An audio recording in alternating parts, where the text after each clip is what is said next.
Mahigit isang buwan nang hinahanap ang isang TNVS driver na hinold up at pinatay ng kanyang mga pasahero.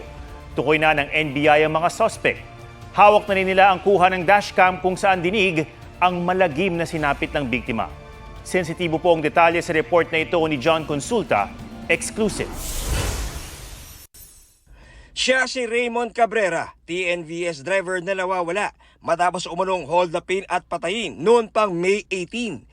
Madaling araw ng araw na yun, nagsakay siya ng 3 lalaki sa Parañaque. Hindi kasama sa kanila ang mismong nagbook sa ride-hailing app.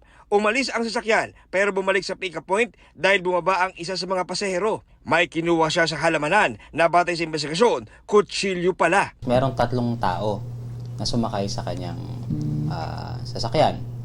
At ito ay patungong Molino, Bacoor, Cavite. So, nung nandun na sila sa Cavite, nagtuloy-tuloy yung sasakyan. Imbis na mai-drop off, nagtuloy-tuloy yung sasakyan, nagpaikot-ikot sa Cavite. Hagip ng dashcam ng sasakyan ang dinaan ng kalsada sa Cavite. Pero maririnig na hinold up na ang driver at iba na ang nasa manibela. Sa isang punto, dinig ang usapan ng mga suspect mula sa pagkuha nila sa cellphone ng biktima hanggang sa aktwal na pagpatay. Fingerprint mo itong isang cellphone niya. Ay, walang password niya. Target yung puso. Hindi ko makuha. Tuluyan yun na. Patayin ka na namin. Nagmamakaawa yung biktima at maririnig mo pa yung mga suspect na sinabi na sinaksak at isaksak pa sa puso yung saksakin sa puso yung biktima natin.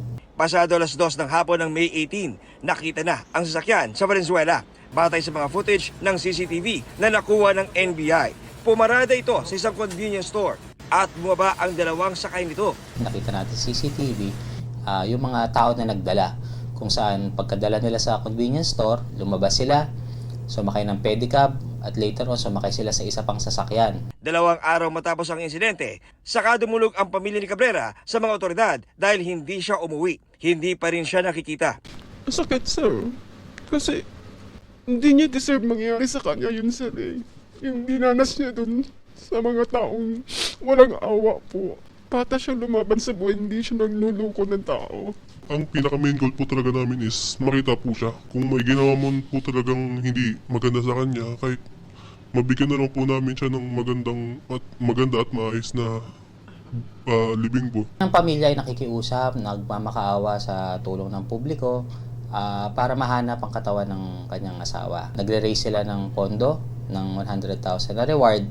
Kilala na ng NBI ang mga suspect. Nagsampa na tayo ng kaso ng reklamong karnaping at robbery with homicide laban sa mga tao na posibleng gumawa nitong. John Consulta, nagbabalita para sa GMA Integrated News. Huwag magpahuli sa mga balitang dapat niyong malaman. Mag-subscribe na sa GMA Integrated News sa YouTube.